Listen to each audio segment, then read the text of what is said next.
안녕하세요. 오늘의 뉴스레터에 오신 걸 환영합니다.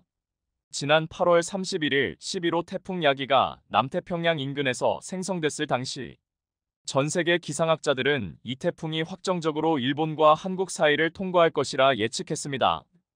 사실 태풍 야기의 생성 초기만 해도 필리핀을 제외하곤 그 어떤 나라도 크게 우려하던 재난은 아니었는데요.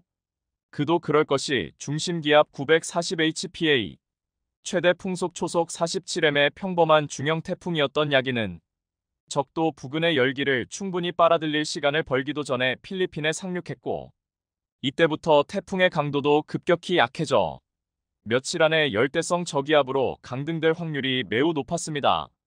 물론 최전성기 상태의 태풍을 그대로 때려맞은 필리핀에선 홍수와 산사태 등 많은 피해가 발생하긴 했지만 필리핀을 빠져나올 때쯤 모두가 예상했었던 대로 카테고리 2 정도의 소형 태풍으로 변해버린 상태였죠. 그런데 이 태풍은 어떤 이유에서인지 대만 남쪽 바다를 지날 때쯤 갑자기 베트남 방향으로 90도 급기부를 돌아버렸고 그대로 중국 하이난성을 직격해버리는데요. 도무지 설명 불가한 진로 변경도 이상했지만 더욱 충격적인 건 다 죽어가던 태풍 야기가 중국에 접근할 때쯤 카테고리 4를 능가하는 초강력 규모로 급성장해버렸다는 겁니다. 심지어 5일 하이커우 부근을 지날 때 최대 풍속이 초속 60m로 측정되면서 이번 태풍이 지난 10년간 중국을 강타한 것 중 가장 강력한 태풍으로 기록될 가능성이 높아지자 중국 정부는 발칵 뒤집힐 수밖에 없었습니다. 모두가 자연 소멸할 것이라고 예상했기 때문에 그 어떤 대비책도 마련해두지 않은 상태였기 때문인데요. 다급해진 중국 기상당국은 부랴부랴 당장 선포할 수 있는 최고 등급인 적색 태풍 경보를 긴급 발령하는 한편 인근 주민들에게 태풍 야기가 광둥성과 하이난성 460km 해상을 지날 때쯤이면 초강력급으로 성장할 예정이라고 경고하면서 남부전 지역 모든 학교에 휴교령을 내리고 항공편 및 조업마저 정지시키는 초유의 조치를 시행하기에 이릅니다. 하지만 기상학자들은 여전히 왜 갑자기 태풍이 중국으로 방향을 틀었는지에 대해선 명쾌한 해답을 내놓지 못했습니다. 일부 기상학자들은 한반도 인근의 세력이 크게 확장된 북태평양 고기압의 기세에 눌려 태풍이 북상할 만한 힘이 부족했다는 논리를 펴기도 했지만 현재 11호 태풍이 지난달 중국을 습격한 개미보다 강력해진 상태였다는 점, 그리고 고기압이 물러나면서 한반도의 더위도 한풀 꺾였다는 사실을 미루어 볼 때 큰 설득력을 얻지는 못했습니다. 이때 중국 샤오닝 모닝뉴스 등 현지 매체들은 충격적인 진실을 털어놓습니다. 지난 3일 중국 충칠 지역에서 인공강우 작업을 진행한 뒤 강력한 폭풍우를 동반한 이상기후 현상이 나타났고 이런 이상기후가 11호 태풍에까지 영향을 미쳤다는 겁니다. 다소 믿기 힘든 소리였지만 11호 태풍이 필리핀을 벗어났던 시기도 얼추 3일이었다는 걸 감안하면 이 같은 주장을 무시해버리기엔 어딘가 찜찜한 구석이 있었던 것도 사실이었습니다. 한편 이 사건에 흥미를 느낀 전문가들은 분석 중 당시 인공강우로 빚어진 이상기후가 실제 중국 남부바다에서도 나타났다는 흥미로운 연구 결과를 얻는데 성공하는데요. 소름 돋았던 건 중국 언론들이 말한 이상기후라는 게 단순히 비가 조금 많이 오거나 국지적으로 바람이 세게 부는 정도가 아니었다는 겁니다. 사건의 발달은 지난 2일 충칭 기상관측소의 발표에서 시작됐습니다.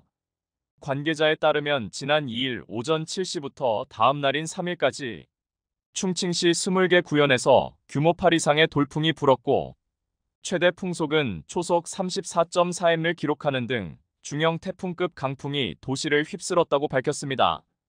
현지 매체들도 이날 갑자기 때 아닌 거센 폭풍우가 들이닥쳐 도로가의 가로수가 쓰러지고 빌딩 5개 광고판도 날아갔다는 등 긴급 보도를 쏟아내는 한편 당시 현장에 있던 시민들은 이런 현상이 촉발된 계기가 중국 정부의 인위적인 강우 작업 때문이라고 굳게 믿고 있다는 걸 처음으로 보도하는데요. 오죽하면 일부 시민들은 세상이 끝나는 줄 알았다는데 당시 무슨 일들이 있었던 것인지 살펴보겠습니다. 참고로 인공강우란 오랜 기간 비가 내리지 않는 곳에 인위적으로 비를 내리게 하여 농업이나 더위를 해소하는 등 꽤 유용한 기술로 알려져 있는데요. 다만 기상현상 자체를 인위적으로 조작하는 일이다 보니 많은 과학자들은 아직 밝혀지지 않은 위험성을 경고하며 절대로 이런 기술이 상용화돼선 안 된다고 극렬히 경고해왔습니다. 그럼에도 불구하고 중국 정부가 인공강우 실험을 강행해야 했던 이유는 당시 중국 남부지방의 가뭄과 무더위가 끔찍하리만큼 심각했기 때문입니다. 지난 29일 상하이의 한낮 기온은 43.1도를 나타내며 100년 동안 가장 더운 날을 기록했고, 로이터 통신에 따르면 6월 이후 중국은 이례적으로 더운 날씨가 계속되고 있으며 남부 몇몇 지방은 극심한 무더위로 생존의 위험마저 겪을 수 있다고 보도했습니다.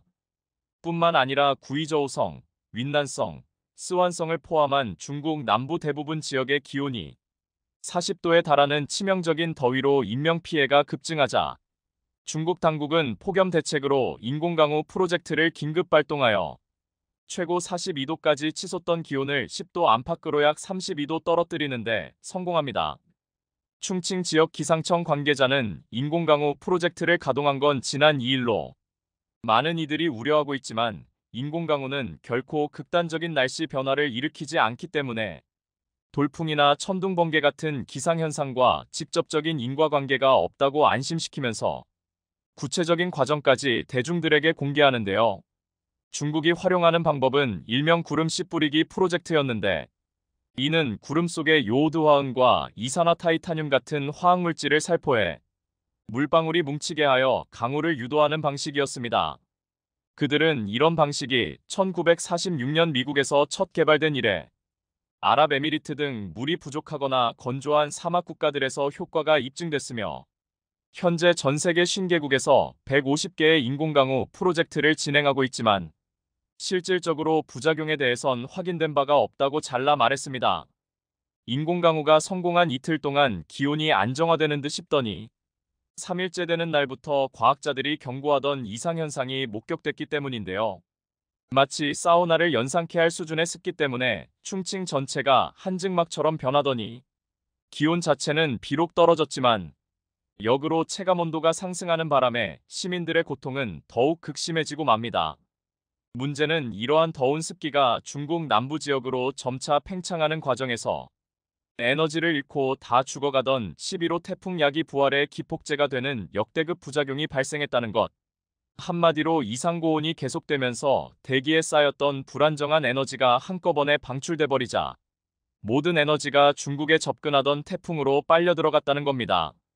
실제로 중앙기상대에 따르면 태풍 야기는 6일 기준 하이난성 원창시에 접근하면서부터 중심부 최대 풍속이 초속 68m에 달할 정도로 막강한 세력을 얻었으며 이대로면 광둥 레이저우 연안에 상륙하여 걷잡을 수 없는 피해를 남길 것이라 경고했습니다. 이미 원창시 인근 도시에선 그 여파가 나타나고 있는데요. 아파트 창문이 통째로 뜯겨나가면서 집안이 한순간에 아수라장이 된다거나 자동차가 뒤집어지고 온갖 잡동사니들이 날아다니는 등 아비규환이 되어가고 있었던 겁니다.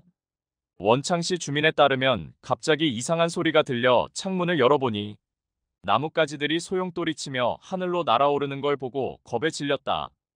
대략 10분 정도 비가 워낙 거세게 내려 사람들의 비명소리가 울려 퍼졌다는 등 중국 정부 측은 남부 지역의 돌풍은 국지성 대류 때문에 발생한 것이고 현실적으로 인공비를 뿌린다고 해서 그렇게 강력한 에너지를 낼 수는 없다고 해명했지만 정확히 인공비가 내린 후 수돗물을 틀었는데 5분 동안 뜨거운 물이 나온다든지 이상 고온 현상이 4일 내내 지속되는 상황들이 오히려 관련 없다는 게 말이 안 된다며 정부를 불신하기에 이릅니다. 하지만 중국에 닥쳐올 진짜 재앙은 다른 데 있었습니다. 몇 주 전부터 극심해지고 있는 집중호우 현상이 남부 지역까지 번져 수만 명이 대피하는 초유의 사태까지 벌어진 상황에 태풍이 몰고 오고 있는 거대 구름을 시뮬레이션한 결과 앞으로 일주일 동안 하루 평균 300혹은 그 이상의 엄청난 폭우가 예고됐다는 겁니다. 그런데 하필 호우가 집중된 지역이 다름 아닌 산샤댐이 있는 양쯔강 어귀였다는 것이죠. 이것이 문제였던 건 최근 중국 정부가 강수량 예측에 실패하면서 양쯔강이 범람할 상황에 대한 어떠한 조치도 하지 않았기 때문입니다. 급기야 지난 7월 수위가 164m에 달하자 산샤댐 주변에선 알 수 없는 괴음이 들리기 시작했고 이에 시민들의 불안이 가중되자 올해 처음으로 물을 방류하기로 결정하는데요. 다만 중하류 지역의 강수량도 증가할 것으로 예측됨에 따라 방류량은 최소한으로 제한할 수밖에 없었고, 이에 중국 창장수력위원회는 급한 대로 산샤댐의 23개 홍수 방류 수문 가운데 하나를 열어 물을 방출했으며, 유출량은 초당 22,700m3에서 31,000m3로 소폭 늘었다고 발표한 게 전부였습니다. 홍콩 사우스 차이나 모닝 포스트에 따르면 중국 남부 양쯔강 유역을 중심으로 한 달 넘게 이어지는 폭우도 버거운 상황에 11호 태풍이 상륙하게 될 시 최소 440개 이상의 하천이 범람할 수 있다고 경고하면서도 대충 어림잡아 발생할 이재민 수가 약 4천만 명에 이를 것이라고 내다봤습니다. 이렇게 되면 산샤댐의 초당 물 유입량은 2020년 최고치인 6만 m3을 경신할 수 있으며, 댐의 최대 높이 181m에 버금가는 165m 수위까지 급상승하게 되는데요. 이는 홍수 통제 수위인 145m를 무려 20m 넘어선 것은 물론 최고 수위인 175m를 불과 10m가량 남겨둔 수준이었습니다. 결과적으로 이번 사태는 한동안 잠잠했던 산샤댐 붕괴설을 다시 한번 촉발시키고 있습니다. 현재 중국 온라인에서는 산샤댐이 있는 이창 아래 지역은 최대한 빨리 달아나라는 글이 온라인상에 급격하게 퍼지고 있으며, 공포에 질린 중국인들은 기상당국의 무모한 실험이 중국을 파멸로 몰고 갈 것이라고 맹비난을 쏟아내고 있다는데요. 자연의 섭리를 거스르는 등 절대 넘어선 안 될 선을 넘어버린 중국에 앞으로 무슨 일이 벌어질지 전 세계 과학자들의 이목이 쏠리고 있습니다. 얼마 전 온라인에서 화제가 된 중국 공항의 분리수거 쓰레기통입니다. 겉보기에는 분리수거가 되는 것처럼 보이지만 뚜껑을 들어보면 실제 분리수거 기능은 전혀 안 되는, 그야말로 사람들의 눈속임에만 치중한 수거통입니다. 이제는 하다하다 짝퉁 쓰레기통까지 만드는 중국인데요. 이 쓰레기통이 발견된 곳은 무려 공항입니다. 중국은 분리수거를 하지 않으면서 해외에서 들어오는 방문객들에게 하는 척을 하고 싶었던 것입니다. 다른 곳도 아니고 그 나라의 얼굴이라 할 수 있는 공항에 이런 눈속임 쓰레기통이 있을 정도면 다른 지역은 어떨지 상상이 갑니다. 광활한 영토에 자원도 많고 인구도 엄청난 중국이 오랜 시간 동안 기술력으로 한국을 뛰어넘지 못하는 이유가 이 한 장면으로 설명이 됩니다. 본질을 무시한 채 그저 되는 척만 하기 급급하기 때문입니다. 중국에서는 폭탄 빼고 다 터진다라는 이야기가 있습니다. 정작 폭발을 해야 재구실을 하는 폭탄은 잘 터지지 않고 터지지 말아야 할 것들만 터지는 중국산 제품의 허술함을 비꼰 말입니다. 그런데 최근 문제가 되고 있는 중국 전기차의 배터리 폭발을 시작으로 중국 관련 선박들까지 여기저기서 폭발 사고를 내기 시작했습니다. 지난 14일 2,400여 명의 승객을 태우고 제주항으로 입항한 크루즈선에서 화재가 발생했는데, 이 크루즈선은 중국 텐진에서 출발해 제주에 입항한 배였습니다.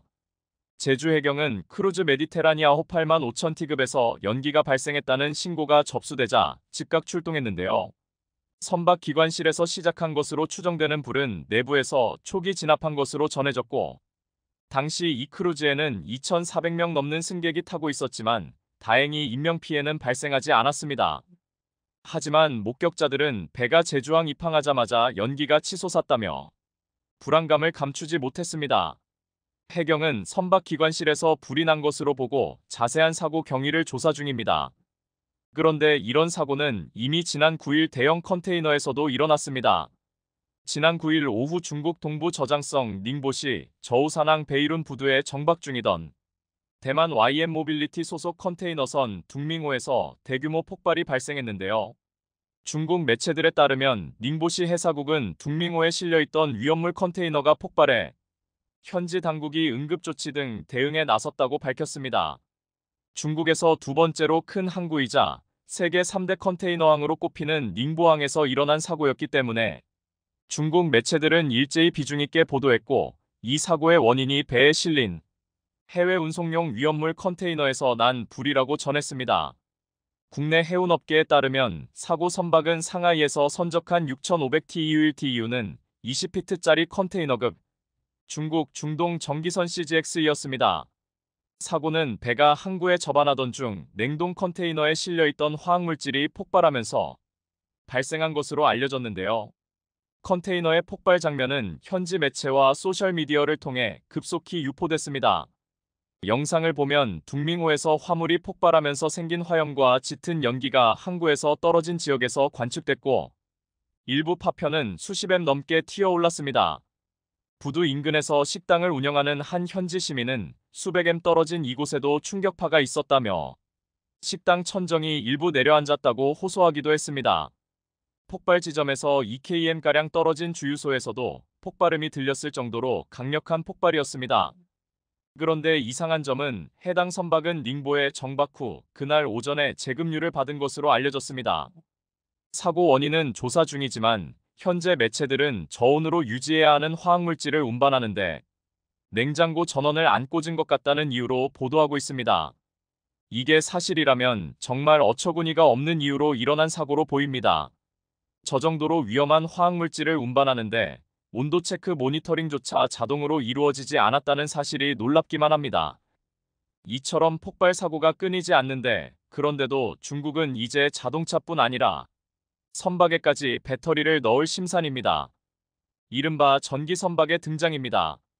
보시는 장면은 중국 배터리 기업 CATL의 302A LFP 배터리로 구동하는 유람선이 중국 푸젠성 민장강 위를 운항하는 모습입니다. 이 선박에 탑재된 배터리 용량을 합하면 1624kWh입니다. 최근 외신들은 중국이 전기차용 리튬 인산철 LFP 배터리 기술력을 바탕으로 배터리 탑재 선박 즉 전기 추진선 산업에 투자를 하면 상당한 경쟁력을 갖출 수 있다고 보도했습니다. 다만 전기 추진선 운영에 드는 비용이 기존 화석 연료 선박보다 크게 높은 데다 관련 인프라도 아직 부족한 점은 해결해야 할 과제로 꼽았습니다. 영국 환경 전문 매체 다이얼로그 어스는 중국 전기 추진선은 이산화탄소 CO2 배출 감소는 물론 경제적 성과 측면에서도 충분한 잠재력을 갖추고 있다. 중국이 전기차용 LFP 배터리 제조 인프라를 이미 확보해뒀다는 점이 전기 추진선의 경쟁력을 높일 수 있는 요소다. 라고 보도했습니다. 하지만 가장 중요한 화재가 발생했을 때 대처 방안이나 대형 배터리의 위험성에 대한 내용은 어디에도 없습니다. 중국 외 국가들에서는 전기 추진선에 일반적으로 3원계 NMC 배터리를 쓰는 것으로 알려졌는데요. 이와 달리 중국 LFP 배터리는 3원계에 견줄 정도로 에너지 밀도가 높은 데다 공급망도 탄탄해 경쟁력이 있다고 보는 것입니다. 다이얼로그 어스는 전기 추진선은 중국 해운 산업 수준을 높일 수 있는 길이라고 띄우고 있지만 중국이 전기 추진선을 확대하려면 막대한 비용이 들 텐데 이 문제를 어떻게 해결할지는 미지수입니다. 배터리 가격 자체가 화석 연료와 비교해 비싼 데다 교체 주기 또한 선박 수명의 4분의 1 수준에 불과해 추가 비용이 불가피하기 때문입니다. 이미 사례가 있습니다. 2022년 10월 운행을 시작한 중국 최초의 전기 화물선에는 모두 3개의 리튬 배터리가 들어가는데 배터리 비용만 동일 용량의 디젤선 전체 가격보다 높았습니다. 이 외에도 배터리 재충전을 위한 항구 전기 설비와 같은 인프라가 아직 부족한 것도 한계로 지적됩니다. 2024년 8월 기준 중국 전체 화물선 12만 1,900척 가운데 전기 추진선 비율은 1%가 채 되지 않는데요. 다만 다이얼로그 어스는 미국이나 유럽연합 EU 등 주요 해상 무역 국가들 모두 화석 연료 선박을 제한하고 친환경 선박을 늘리려는 추세라고 함께 짚으며 중국 전기 추진선에 기회가 있을 것임을 시사하고 있습니다. 사실상 전기 선박이 나오려면 전고체 배터리가 완성되어야 합니다. 중국식 LFP 배터리로는 말이 안 되는 이야기인 것이죠. 그럼에도 중국은 LFP 배터리 방식의 전기 선박에 대한 미련을 버리지 못하고 있는데요. 하지만 과연 전기차에서도 중국산 배터리가 이렇게 불신을 받고 있는 상황에서 전기 선박에까지 중국산 배터리를 탑재할 곳이 많을지는 의문입니다. 그야말로 폭탄의 화물을 싣고 다니는 모양새가 완성될 것 같습니다. 최근 인천 아파트 전기차 화재 사고 이후 국내에서는 중국산 배터리에 대한 신뢰가 바닥으로 떨어지고 전기차에 대한 막연한 공포가 커지면서 전기차 보유 대수가 무려 2,472만 대에 달하는 중국에서도 전기차 화재가 언론의 커다란 주목을 받고 있습니다. 최근 조사에 의하면 중국에서도 전기차 화재는 주행 중인 가운데 발생한 것보다 주차 혹은 충전 중인 전기차에서 발화한 경우가 많았습니다. 지난 6월 20일 중국 중앙TV CCTV는 전기차 외부에서 화염이 목격된 후 운전석에서 화재가 발생하기까지 걸린 시간은 평균 64초에 불과했다고 보도했습니다. 내부에 운전자가 있다면 빠른 탈출이 필요함을 보여주는 사례입니다. 전기차 화재 사고에 대한 우려가 내연차보다 큰 이유는 한 번 불이 나면 순식간에 1000도 이상 온도가 치솟는 리튬 배터리의 열 폭주 현상 때문에 화재 진압 자체가 어렵고 진압 후에도 재점화되기 쉽기 때문입니다. 교통사고, 차량 하부 충격 등 외부 충격이 없는 화재는 배터리 열 폭주 현상과 관련이 큽니다. 중국 자동차 공정연구원이 최근 몇 년간 전기차 화재 사고를 연구한 결과 배터리 열폭주가 배터리 화재의 최대 원인으로 밝혀졌는데요. 2020년 중국 공업정보화부는 운전자가 탈출할 수 있는 충분한 시간을 확보하기 위해 배터리 시스템의 열 확산성 테스트를 포함해 열폭주 이후 배터리 시스템이 5분 내 불이 붙거나 폭발하지 않도록 요구하는 3가지 전기차 국가의무 표준을 공포했습니다.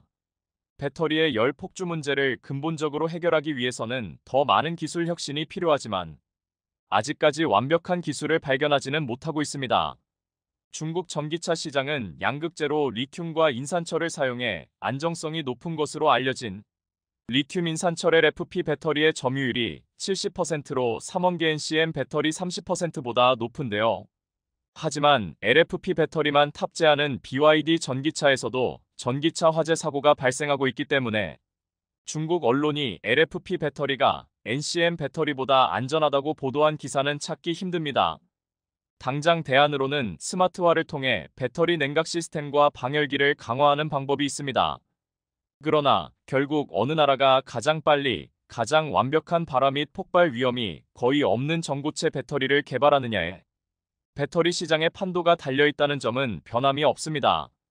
이러한 상황에서 중국산 배터리들이 또다시 커다란 화재를 일으키거나 사회 문제를 일으킨다면 중국산 배터리를 전기 선박에까지 탑재하려는 회사는 많지 않을 것으로 예상됩니다.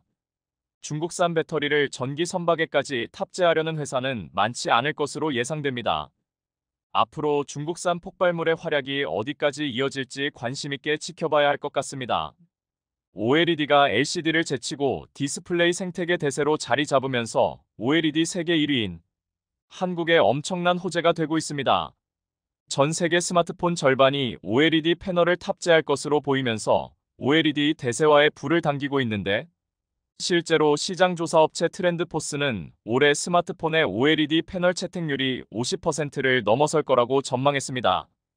여기에 더해 모니터용 OLED 시장 규모도 최근 2년 사이 10배 이상 커진 것으로 나타나면서 새로운 시장으로 떠오르고 있는 중입니다. 옴디아에 따르면 전 세계 모니터용 OLED 패널 출하량은 작년 16만 대에서 올해 80만 대까지 5배가량 성장하고 내년에는 174만 대까지 늘어날 것으로 보입니다. 이렇게 모니터용 OLED 시장이 급성장한 건 게이밍 모니터의 약진 덕분으로 고성능 게이밍 모니터 수요가 급증했다는 분석입니다.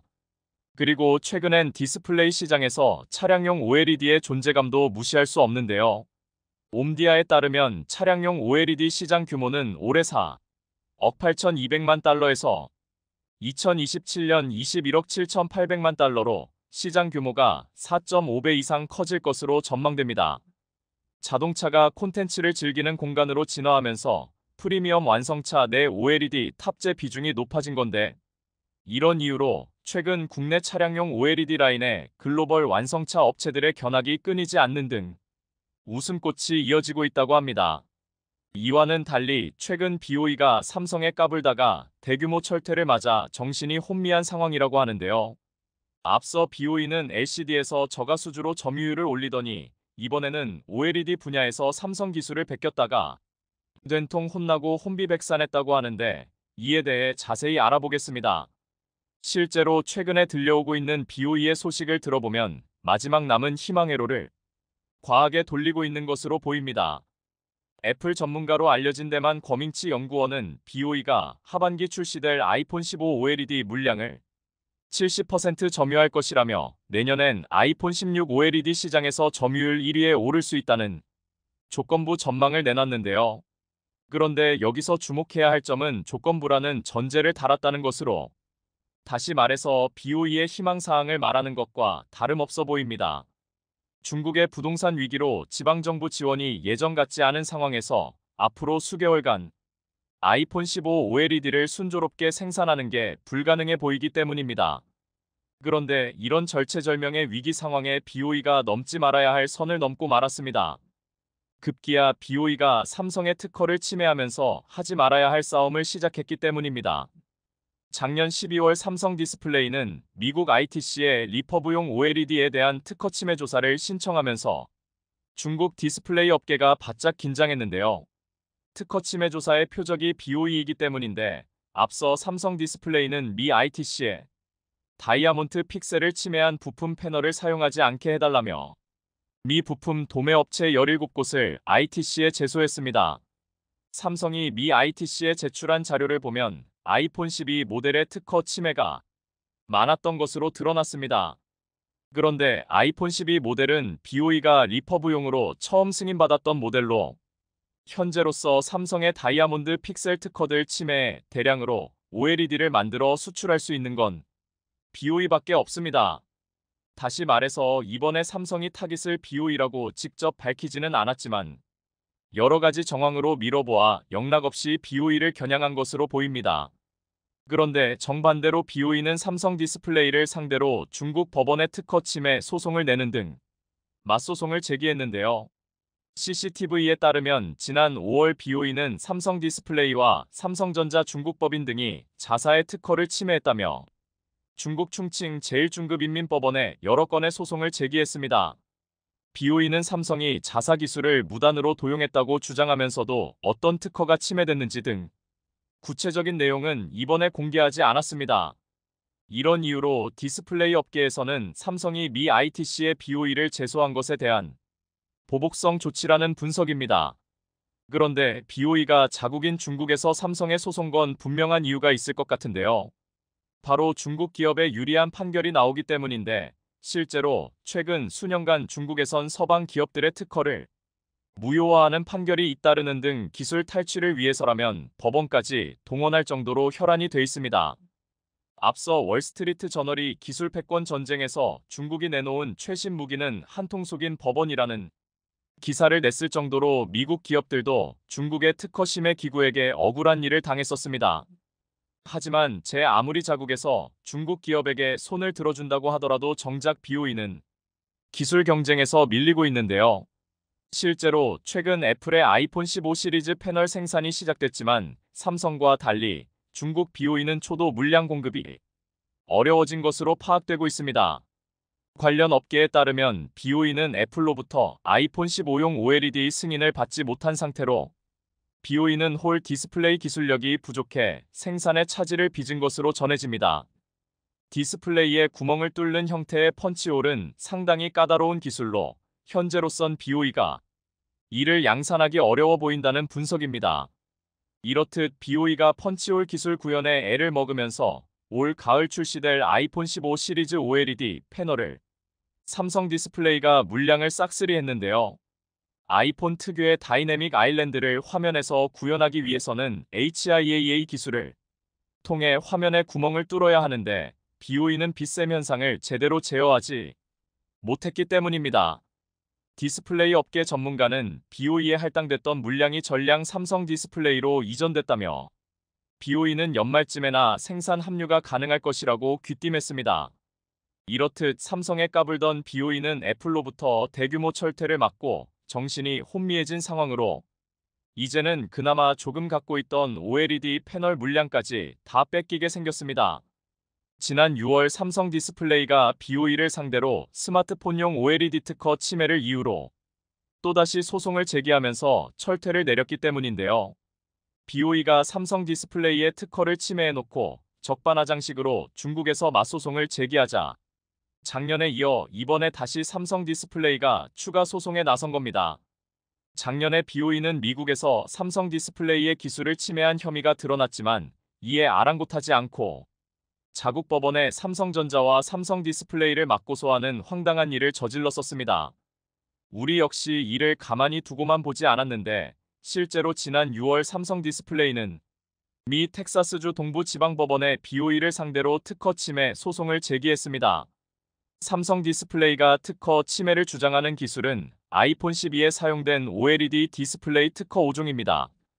삼성 디스플레이는 BOE가 아이폰 12에 사용된 디스플레이와 같은 패널을 미국 시장에서 판매해 특허를 직접적으로 침해하고 있다며 특허 침해 제품을 박람회나 디스플레이 학회에서 홍보 목적으로도 사용했다고 주장했는데요. 작년에는 BOE를 간접 겨냥해 미 ITC에 특허 침해 조사를 신청했지만 이번에는 드디어 BOE를 직접 겨냥한 미국 특허 침해 소송을 제기하면서 본격적인 칼을 빼든 겁니다. 이렇듯 삼성과 BOE 갈등이 전면전으로 번지고 있는 가운데 BOE의 자충수가 결국 역풍이 돼 스스로에게 돌아가고 있는데요. 특허 소송과 관련해 맞불 작전에 나섰던 BOE가 괘씸해진 삼성전자가 공급망에서 아예 BOE를 배제하려는 움직임을 보이고 있는 겁니다. 결과적으로 BOE는 애플에 이어 삼성전자라는 대형 고객사로부터 외면당할 위기에 처하게 됐습니다. 삼성전자는 TV 스마트폰 태블릿의 BOE 패널을 대량 구매하는 빅바이어로 앞서 BOE는 삼성전자가 자사의 LCD에 대한 의존도가 크다고 보고 약점으로 삼았지만 오히려 역풍을 맞게 됐습니다. 관련 업계에 따르면 삼성전자는 내년 전략 스마트폰을 대상으로 추진하던 BOE OLED 적용 검토를 중단하는 등 원래는 BOE 공급이 확정적이었으나 특허 갈등 때문에 완전히 철회된 것으로 전해집니다. 여기에 더해 삼성전자는 스마트폰에 그치지 않고 TV에 사용하던 BOE LCD 패널 구매도 대폭 축소하는 방안을 검토하고 있는 등 한순간에 BOE는 핵심 고객사를 잃게 됐는데요. 그런데 이는 사실 삼성 디스플레이가 바라던 그림으로 BOE가 중국에서 직접 소송을 제기하면서 삼성 디스플레이도 BOE에 직접 소송을 제기할 수 있는 명분이 생겼기 때문입니다. 작년에 삼성 디스플레이는 아이폰 사업에 미칠 영향 때문에 BOE에 직접 소송을 제기하지 못하고 간접적인 방식을 택했습니다. 그런데 이번 소송에 사용된 특허는 삼성 디스플레이가 작년에 미 ITC에 특허 침해 조사를 신청할 때 사용했던 특허와 같다는 점에서 그동안 계속 타이밍을 보고 있었던 것으로 보입니다. 그런데 보다 못한 삼성전자도 더 이상 BOE의 만행을 참을 순 없다고 결국 엄청난 분노를 폭발했습니다. 참다 못한 삼성이 자사 공급망에서 BOE를 완전히 제외하기로 결정을 내리고 BOE 버리고 LG 디스플레이와 손잡을 계획을 세운 건데요. 실제로 삼성은 BOE 물량 공백을 대부분 LG 디스플레이로 메울 계획으로 벌써 TV용 LCD 공급 물량을 늘리기 위한 교섭을 진행하는 것으로 전해집니다. LCD 업체가 많은 만큼 삼성이 BOE와의 거래를 끊어도 공급망 문제는 없지만 BOE의 경우 삼성 비중이 20%에 달하는 만큼 똥줄을 탈 것으로 보이는데요.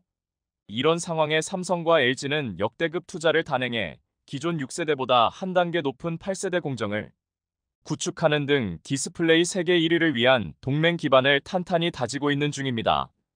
반면에 BOE는 아직 8세대급 OLED 투자에 대해 결단을 내리지 못했다는 소식이 전해지는 등 이대로 격차가 계속 벌어질 것으로 보이는데요. 이번 기회에 기술 도둑인 BOE가 제대로 한 방을 맞았으면 합니다. 바이든 대통령은 중간 선거를 앞두고 연일 일자리를 감조하고 있습니다. 대표적인 것이 조지아의 전기차 공장 설립을 약속한 현대차인데 바이든 대통령은 자신이 IRA로 뒤통수를 때린 현대차 기공식에는 참석하지 않았습니다. 반면 대만 TSMC의 애리조나 공장 준공식에 참석한다는 계획을 밝혔는데 TSMC의 최근 발표에 크게 당황하는 모습이 확인되고 있습니다. 바이든 대통령은 TSMC 공장을 통해 미국에서 3나노 반도체를 생산할 수 있게 됐다고 크게 홍보해 왔는데 최근 TSMC가 3나노 반도체 생산을 할 수 없다는 사실이 알려졌기 때문입니다. 중간 선거 전에 TSMC와의 협력을 자신의 경제치적으로 내세겠다던 바이든 대통령의 계획은 이로 인해 크게 흔들리고 있습니다. 여기에 미국의 희망이라고 불리는 인텔을 잡기 위해 삼성전자가 결단을 내리면서 향후 반도체 시장에서 큰 변화가 예상되는 상황입니다.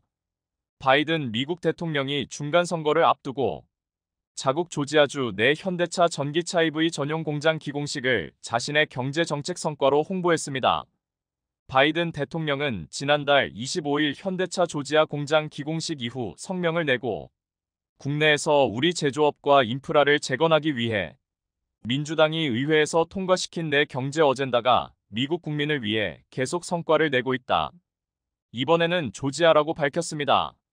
현대차는 이날 미국 조지아에서 연간 30만 대 규모 전기차 전용 공장 기공식을 열었습니다. 바이든 대통령은 이 공장은 내가 지난 5월 한국을 순방할 때 기공 계획이 발표됐다라며 일정보다 몇 개월 앞서 기공식이 열린다는 사실에 신이 난다라고 말했습니다. 바이든 대통령은 50억 달러 이상을 투자하고 8,000개가 넘는 전기차 배터리 일자리를 만들겠다는 현대의 약속은 브라이언 카운티 공동체 전체에 도움이 될 것이라며 이번 투자로 양질의 일자리가 창출되리라고 주장했습니다. 정말로 현대차와의 협력을 기뻐한다면 기공식에 참석해야 하지만 바이든 대통령은 당일 모습을 드러내지 않았습니다. 자신이 IRA를 통해 현대차와의 약속을 배신했고 이로 인해 큰 비난을 받고 있기 때문입니다. 실제로 현대차 측에서는 기공식 직후 기자회견에서 바이든에게 큰 불만을 갖고 있다고 대놓고 언급하기도 했습니다.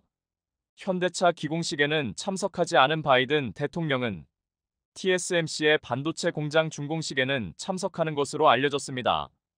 대만 연합보는 TSMC가 설립하는 미국 애리조나 공장 준공식에 조 바이든 미국 대통령이 참석할 예정이라고 이를 보도했습니다.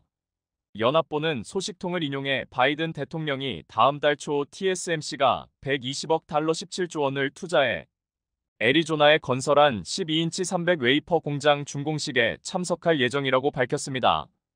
이번 준공식 행사에는 미국 측에서는 낸시 펠로시 하원의장을 비롯한 의원들과 미국 반도체 업계 고위 관계자, 정부 관계자 등 600여 명이 참석할 것으로 알려졌습니다.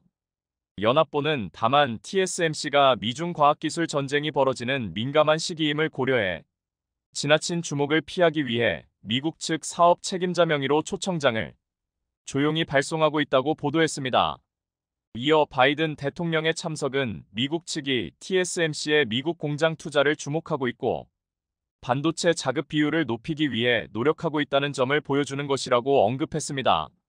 앞서 트럼프 전 미국 대통령은 재임 시절 반도체 자급의 필요성을 주장하면서 TSMC의 미국 투자를 적극적으로 요구했고 TSMC는 애리조나주 피닉스에 공장을 짓겠다고 2020년 5월 공식 발표했습니다.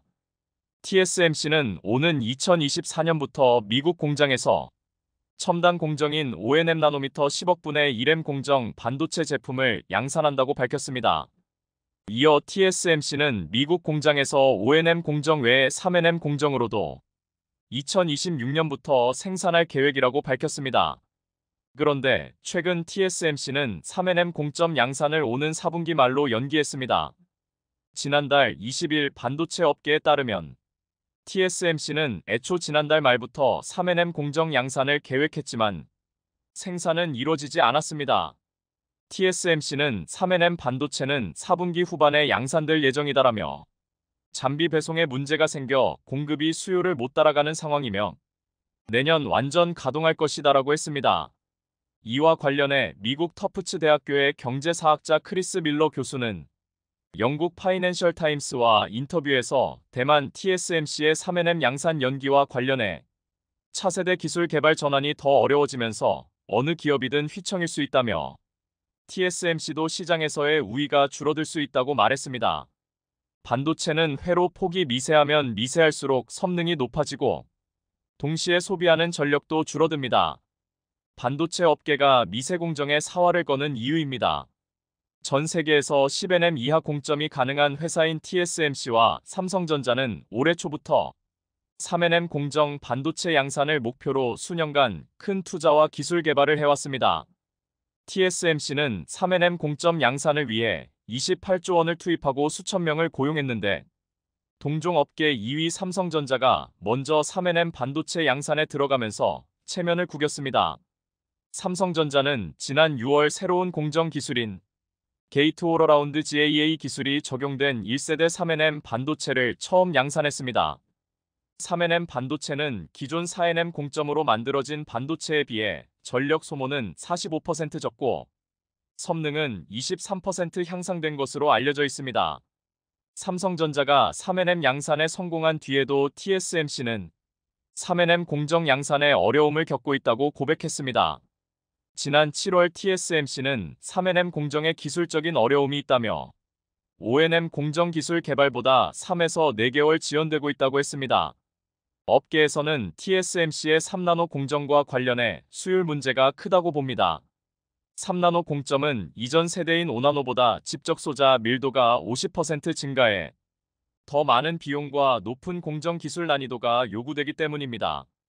TSMC 3nm 양산이 연거푸 지연되면서 삼성전자의 기회가 올 것이라는 전망도 나오고 있습니다. 통상 미세 공정은 양산 안점화를 먼저 이룬 파운드리에 주문이 몰리게 됩니다. 삼성전자는 오는 2025년 2nm, 2027년 1.4nm 공정 양산을 목표로 하고 있습니다. 모두 TSMC 양산 로드맵보다 앞선 시점입니다. 업계 관계자는 TSMC의 1.4nm 양산 시점은 2028년으로 추정돼 앞으로 몇 년간은 삼성전자가 기술력 우위를 기반으로 시장 점유율을 높일 수 있는 절호의 기회를 얻을 수 있다고 했습니다. 삼성전자도 이런 기대를 숨기지 않고 있습니다. 경계현 삼성전자 DS 반도체 부문 사장은 기자간담회를 통해 4에서 5nm 반도체는 TSMC보다 개발 일정과 성능이 뒤처졌던 것이 맞다라며 하지만 고객 얘기를 들어보면 삼성의 3nm 공정에 대한 기대가 매우 크다고 말했습니다. 삼성 간문수 삼성전자 파운드리 사업부 부사장 역시 TSMC는 2nm부터 GAA를 도입한다며 먼저 GAA를 적용한 삼성이 확실히 유리한 점이 있다고 했습니다. GAA는 반도체를 이루는 구성 요소인 트랜지스터에서 전류가 흐르는 채널과 이를 제어하는 게이트가 사면에서 맞닿게 하는 기술입니다. TSMC가 2나노 양산 전까지 유지하기로 한 핀페핀 FET 방식보다 누설 전류를 줄이고 트랜지스터 성능을 높이는 방식입니다. 삼성전자의 움직임에 긴장하는 것은 TSMC뿐만이 아닙니다. 미국이 적극적으로 지원하고 있는 인텔도 최근 삼성전자의 움직임에 크게 놀란 것으로 알려졌습니다. 최근 인텔이 2025년까지 약 100억 달러 약 14조 원 비용 감축 계획을 발표하는 등 반도체 빅테크들이 연이어 업황 악화에 대비한 긴축 경영을 선언하고 있습니다. 그런데 삼성전자는 반도체 비고 기업 중에 유일하게 감축 감산 없는 공격적인 투자를 선택했습니다. 10여 년 전 풍부한 자본과 생산 규모, 기술 경쟁력을 앞세워 메모리 치킨 게임에서 승리한 기억을 되살리겠다는 것입니다.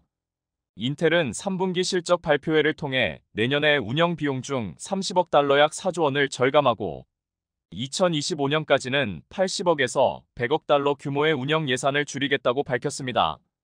올해 설비 투자 계획도 수정했습니다. 데이브 진스너 인텔 최고 재무 책임자 CFO는 올해 초 270억 달러 설비 투자액을 계획했지만 현재 210억 달러 규모로 조정했다고 밝혔는데 이는 기존 대비 약 8% 정도 축소한 수치입니다. 최근 인텔 외 글로벌 반도체 매출 비고 기업들이 예산 감축이나 투자 축소를 연달아 발표하고 있습니다. SK 하이닉스와 미국 마이크론 테크놀로지는 내년 설비 투자액을 기존보다 각각 50%, 30% 이상 감축한다고 발표했고 대만 TSMC는 올해 설비 투자를 계획보다 10% 정도 축소한다고 밝혔습니다. 물가 상승으로 인한 정보기술 IT 수요 둔화, 반도체 다운사이클에 대응하기 위해서 미리 계획했던 투자 예산을 대폭 삭감하는 것입니다. 그런데 비고중 삼성전자만 유일하게 정반대 행보를 걷고 있습니다. 삼성전자 반도체 DS 부문 역시 업황 악화로 3분기 영업이익이 전년 동기 대비 46.3%나 깎인 5조 1,200억 원을 기록했습니다. 그럼에도 올해 반도체 설비 투자에만 47조 7천억 원을 쏟아부을 예정이라고 발표했는데 이는 역대 최대 연간 반도체 설비 투자 규모입니다. 또한 한진만 삼성전자 메모리 사업부 부사장은 27일 3분기 실적 발표회를 통해서 인위적인 감산은 없다고 밝혔습니다. 그는 이달 초 미국 실리콘밸리 삼성 테크데이 행사에서 내비친 반도체 투자에 관한 회사 기조에 변함이 없음을 강조했습니다. 파운드리 사업에서도 감산이나 투자 축소를 고려하지 않겠다는 것입니다. 반도체 제조 공간 클린룸을 미리 지어놓고 고객사 수요에 대응하는 이른바 쉘 퍼스트 전략을 위해 평택, 미국 테일러 인프라에 꾸준히 투자한다는 계획입니다. 삼성전자가 업계 불황에도 공격적인 투자를 단행할 수 있는 배경에는 크게 생산 규모, 풍부한 자본, 원가 경쟁력이 꼽힙니다. 삼성은 세계 메모리 시장에서 D램은 41.1%, 12인치 웨이퍼 기준 월 약 67만 장, 낸드 플래시는 36.6%. 며칠 전 네덜란드의 반도체 노광 장비 회사인 ASML은 2022년 회계연도 연례보고서를 통해 중국 법인의 중국인 직원이 자사 독점 기술과 관련된 데이터를 무단으로 반출한 사실이 애리 드러났다며 포괄적인 내부 조사와 네덜란드 수사당국 보고했다는 입장을 내놓았습니다. ASML은 극자외선 노광 장비의 독점적인 제조기업으로 삼성전자와 대만의 TSMC 등이 주요 고객으로 있는 첨단 미세 공정을 달성하기 위한 핵심적인 기술을 가지고 있습니다. 중국 내 반도체 기업들이 오래전부터 ASML의 극자외선 노광 장비 도입을 원했지만 미국이 허가를 내주지 않아 수출이 무산된 만큼 반도체 핵심 기술 확보에 혈안이 되어 있는 중국이 자국 국적의 직원을 포섭하여 ASML의 독점적인 기술을 유출한 상황입니다. 중국으로부터 기술 탈취 시도가 더욱 빈번해지고 대담해지는 가운데 미국에선 본격적으로 한국과 대만을 향해 미국 시장과 중국 시장 중 어느 곳을 선택할 것인지 양자택일을 강요하고 있습니다. 지난해부터 본격적으로 시작된 미국의 반도체 지원법, 미국에 투자한 반도체 기업들에게 인센티브와 세금 혜택 등 보조금을 지급하는 법안으로 삼성전자와 대만의 TSMC 등이 수조 원 이상의 혜택을 받았습니다. 특히 삼성의 경우는 10년가량의 막대한 세금 혜택을 받게 되는 등 안 그래도 규모가 큰 미국 시장에서 막대한 경제적 이익을 올릴 것이란 기대가 있었지만 세상에 공짜란 없는 것처럼 카도체 지원법에 대한 우려가 나오기 시작했습니다. 미국 반도체 지원법에 포함된 가드레일 조항에 따르면 미국에서 반도체 보조금을 받은 기업들은 중국의 반도체 관련한 투자를 새롭게 진행하면 안 된다는 것입니다. 특히 삼성과 SK하이닉스 등 한국의 반도체 기업들이 중국 시장의 절반 이상을 차지하는 규모의 낸드 플래시 공장을 보유 중이지만 만약 미국으로부터 보조금을 받게 되면 중국 투자는 멈추게 되고 반대로 미국의 보조금을 받지 않는다면 중국 투자를 계속할 수는 있지만 대중 반도체 포위 전선에서 이탈한다는 점에서 굉장한 부담으로 작용될 것으로 보입니다. 미국에선 갑작스러운 정책의 변화로 공급망에 대한 혼란을 줄이기 위한 목적으로 삼성과 SK하이닉스 그리고 대만의 TSMC와 미국의 인텔 등 글로벌 반도체 회사들이 중국에 투자하는 것을 막는 정책을 1년간 유예하기로 결정했으며 해당 유예 조치는 최장 5년간 연장될 수 있다고 밝혔습니다. 즉, 중국 내 반도체 공급망의 기간이 최소 1년에서 최대 5년까지 남은 가운데 삼성과 TSMC 등 반도체 기업들의 결정에 중국 내 반도체 공급망의 운명이 달려있는 상황입니다. 중국은 반도체 필요량의 90%를 수입하고 있으며 자급자족 능력은 10%가 채 안 됩니다. 무엇보다 가장 심각한 것은 미국의 전방위적인 중국 제재로 반도체 자급률이 갈수록 줄어들고 줄어든 자급률은 중국 내 모든 산업에 영향을 주고 있다는 것입니다. 작게는 TV, 냉장고, 스마트폰부터 크게는 자동차와 건물, 인공위성 발사체까지 모든 산업 분야에서 쓰이는 반도체를 제때 공급받지 못하면 중국의 산업은 완전히 멈춰버릴 것이란 위기에 직면했습니다. 정말 놀라운 것은 2022년 단 1년 동안 중국의 반도체 기업 5,700여 곳이 폐업 신고를 했으며 이는 중국 내 반도체 폐업 업체 수 기준으로 역대 최대 규모를 갱신했습니다. 중국이 반도체 굴기를 천명하던 당시 연간 1,000개 안팎의 반도체 회사가 폐업 신고를 하던 것에 비하면 바이든 행정부에서 본격화된 지금 반도체용 첨단 장비 수출 금지 조치가 제대로 효과를 내고 있다는 것으로 보여지며 중국 내 반도체 생태계가 뿌리째 흔들리고 있습니다. 그 중에서 시진핑 주석과 밀접히 연관되어 천문학적인 지원을 받던 칭화윤이마저 파산했으며 중국 내에서 삼성과 SK하이닉스 등 한국 기업과 경쟁하던 YMTC, 즉 양쯔 메모리 테크놀로지와 NG 창신 메모리는 인력을 감축하고 신규 공장 투자 일정을 백지화했습니다. 일부 사업 구조에서 적자로 전환되었으며 장기간의 반도체 불황이 예상되는 만큼 무리한 확장을 추구하다간 파산할 위험이 높아진다는 것입니다. 중국 최대 파운드리 회사인 SMIC도 위태로운 것으로 보입니다. 지난해 4분기 매출은 15%가량 감소했고 올해 1분기 매출은 벌써 12%가량 감소해 추가적인 매출 하락과 만성 적자가 지속될 것이란 전망입니다.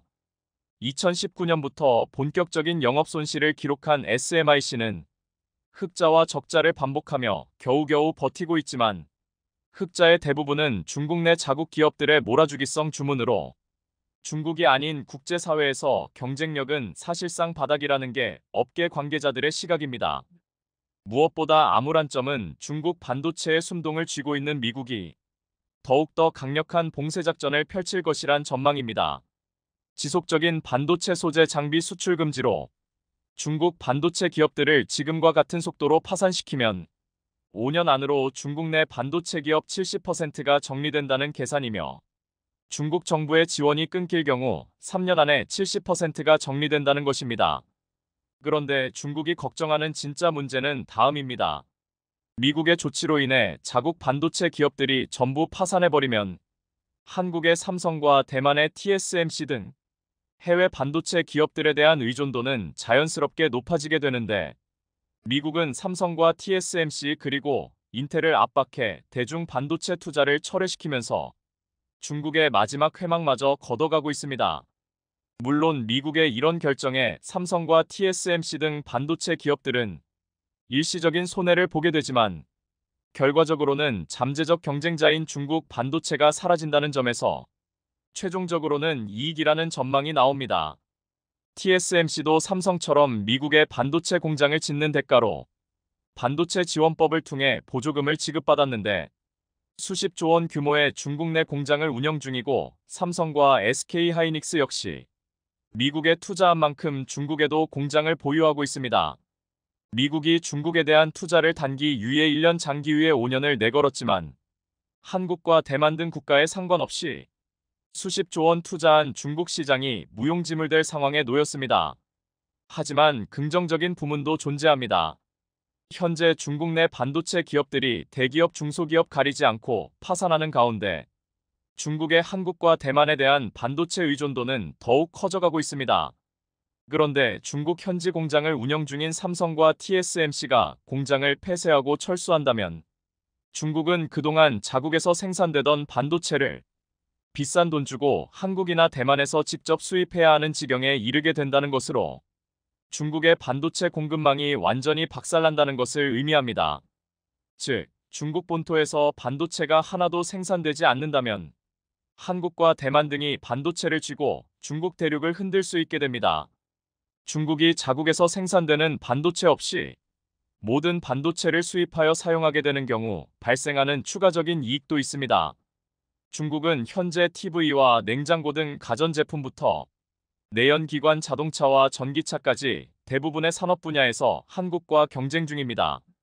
그리고 이런 모든 산업 분야에서 반도체는 필수 소재로 탑재되고 있는데 한국은 반도체를 자국에서 생산해 탑재하게 되면 수입해서 탑재해야 하는 중국보다 원가면에서 유리한 위치를 선점할 수 있고 이런 장점은 수출 경쟁력에서 한국산 제품이 중국산 제품보다 압도적인 우위를 가질 수 있게 됩니다. 기존엔 한국산 제품이 품질은 좋지만 가격이 비쌌는데 앞으론 한국산 제품이 품질도 좋지만 가격적인 면에서도 중국에게 앞설 수 있는 경쟁력을 확보 가능하다는 것입니다. 앞으로 가져갈 반도체 패권을 완전히 잃어버릴 위기에 놓인 중국은 비상에 걸렸습니다. 그동안 삼성과 SK하이닉스 등 한국 기업에게 중국 시장을 개방하는 조건으로 많은 이익을 가져갔고 자국 내 반도체 기업들에 대한 보조금과 지원을 대폭 늘리면서 한국 기업들과의 경쟁에서 우위에 있도록 유도했지만 이제는 한국 기업들이 중국 시장에서 철수하는 것을 막고 자국 산업의 반도체 공급망을 지키기 위해 한국 반도체 기업들을 붙잡아야 하는 상황에 놓였습니다. 2000년대 이후 20년 동안 폭풍 같은 성장을 이룩한 중국의 산업이 반도체라는 핵심 요소를 제거하자 무기력하게 무너지면서 빙하기에 돌입한다는 것입니다. 이에 중국 측에선 반도체 소재 부품 장비들 생산하는 기업에 너도 나도 투자하고 있는 상황입니다. 첨단 미세공정 반도체를 만들어내기 위해선 소부장 기술력이 반드시 필요한 상황이며 대외적으로 기술력 확보에 견제를 받고 있는 중국은 소부장 국산화를 통해 미국이나 유럽의 견제 속에서도 첨단 반도체를 생산하려는 목표를 가지고 있습니다. 며칠 전 글로벌 시장조사 업체들에 따르면 중국 내 투자 기업들은 자국 반도체 소부장 기업에 13조 원의 투자를 했는데 이는 과거의 연간 투자금 1천억 원가량의 130배 이상에 해당하는 금액입니다. 게다가 중국 당국이 해외 기업들의 기술력을 확보하는데 주력하는 만큼 확보한 기술력으로 반도체 소부장에 집중하려는 정책들이 나오고 있습니다. 물론 중국이 소부장을 확보한다고 하더라도 반도체를 자체 개발하거나 생산할 수 있을지 여부는 불투명하지만 한국처럼 소부장을 국산화하려는 시도는 계속해서 이어지고 있습니다.